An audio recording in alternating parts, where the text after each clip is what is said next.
Princess Vaelara expected Earth to send a hero, young, shining, impossible. Instead, the shuttle doors opened, and a tired old man stepped into the moon court. Cloak dusty, back bent, one hand on a cane, the other carrying a sword in gray cloth. The nobles stared, but the prisoners went pale, because they knew the whispered name. Elias Crowe, the last Swordmaster of humanity. The man Orion listed not as a soldier, but as a natural disaster. Vaelara had asked for help because her father was dead. Her brothers were chained in orbit. And Lord Varkesh surrounded her world with black warships. She expected plasma knights, maybe a fleet. Earth sent one old man who looked as if wind might break him. He coughed, glanced at the throne and asked, "Does this palace have tea?" Then the invasion horn screamed, and the sky began to fall. The first shell struck the city's shield and turned noon into violet fire. Courtiers ran. Generals shouted orders they no longer believed in. Vaelara stayed seated because a princess could tremble, but a crown could not. Elias unwrapped his sword. It did not glow. It had no crystal. No engine core, just dark steel, old steel, human steel. Worn smooth by a hand that had survived longer than empires, Lord Varkesh appeared on every hollow screen. Scaled face smiling through static, Princess Vaelara. Surrender your crown, and your bloodline continues in a cage. Resist, and your house ends before sunset.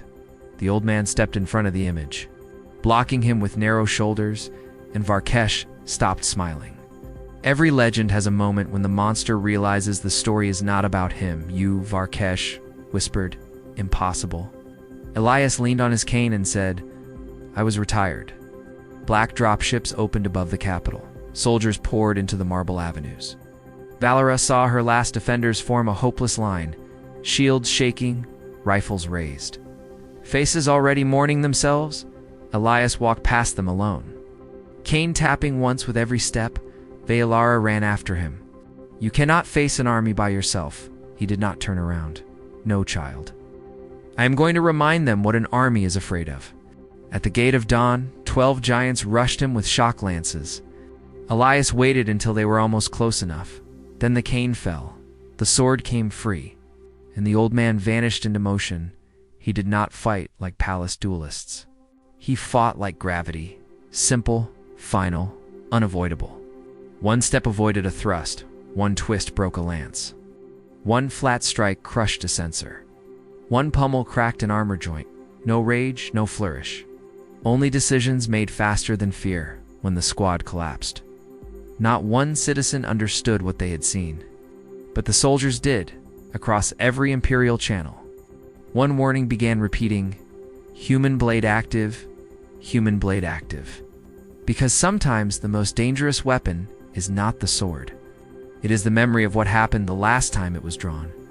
Varkesh sent war machines next, for walking siege tanks with cannons big enough to open mountains. Elias stood in the avenue while refugees fled, breath shallow, hand trembling. Vaelara saw the truth then. He was not invincible. He was old, painfully old. But when the cannons locked on children running through the plaza, something in his face became young again. He sprinted. Not fast, like a machine. Fast like a man spending the last coins of his life without regret, he slid under the first cannon burst. Climbed the nearest tank, drove his blade into a servo, kicked free as the machine buckled, then used its falling body as cover. One tank crushed another, the third turned too slowly.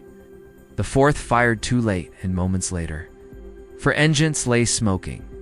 Vaelara reached him as he dropped to one knee, blood at his lip, though he wiped it away before she could speak. "Why did Earth send only you?" she asked.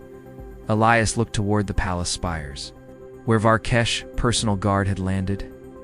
"Because I am the apology. Years ago, humanity had refused her father aid, and Elias had come because some debts did not die with the cowards who signed them." Before Vaelara could answer, the palace roof exploded inward. Lord Varkesh descended in obsidian armor, carrying a blade made from compressed starlight.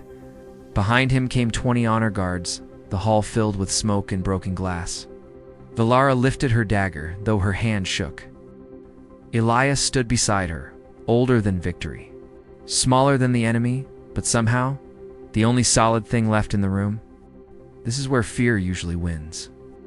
But humanity was never famous for being usual. Varkesh raised his blade. I studied every record of you, old man. Every battle. Every stance, every weakness. Elias nodded. That was your mistake. Records do not show pain. The duel began with thunder. Varkesh was faster, stronger, armored, enhanced by genecraft. His strikes burned lines through the air.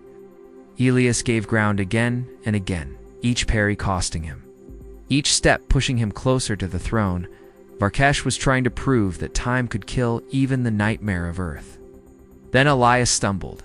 The conqueror roared and brought the starlight blade down. Vaelara screamed. Elias smiled. The stumble had been a door. He turned inside the strike. Let the burning edge tear through his cloak instead of his heart, and placed old steel against the seam beneath Varkesh's arm, the seam the records never mentioned. Because no one who had seen Elias use that cut had survived to report it, the armor failed, the giant froze, and the light blade died in his hand. Varkesh fell to his knees.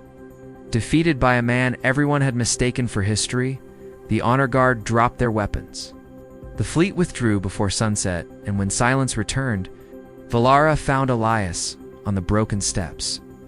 Sword across his knees, cane beside him, citizens crying his name. But he only looked tired. She knelt beside him, not as a princess, but as a student. Will you teach me? She asked. Elias studied the sky, where enemy ships became sparks among the stars, then placed the sword in her hands. A swordmaster does not teach killing. He said he teaches the moment before killing, when mercy still has a chance to survive, and far beyond her world, in the dark between empires. Every tyrant heard the same impossible news. Humanity had sent only one old man, and that had been enough.